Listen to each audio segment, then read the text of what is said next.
Zilhicce ayının ilk 10 gününde hayatın boyunca devam etmeyin lazım olan 5 tane kısa ve mükemmel dualar. Birincisi, sıkıntı ve kederden kurtulma duası.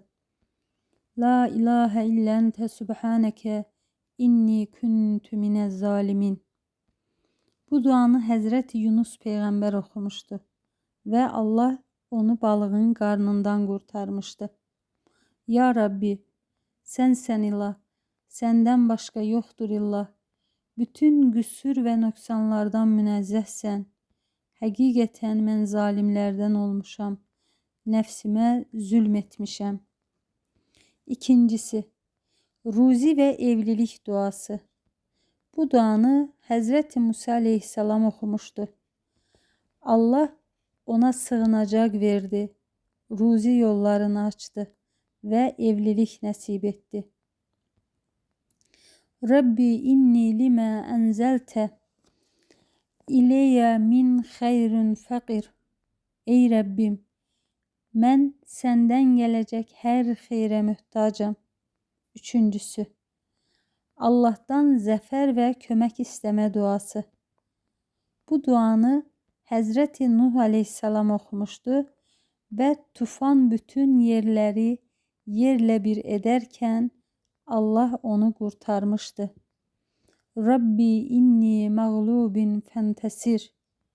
Ey Rabbim, həqiqətən mən məğlub oldum. Mənə kömək et. Dördüncü dua, şaşkınlık ve qərarsızlıktan kurtulup hidayeti tapma duası.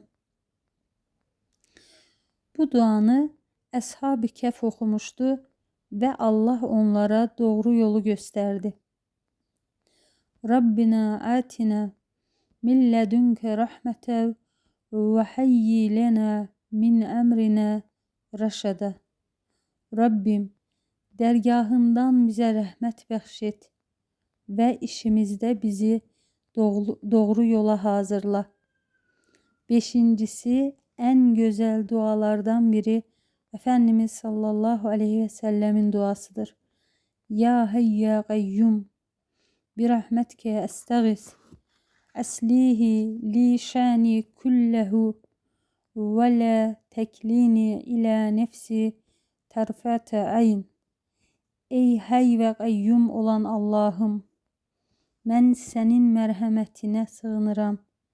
Mənim bütün işlerimi ıslah et, düzelt və məni göz qırpımı qədər belə nəfsimlə baş-başa buraxma. Amin.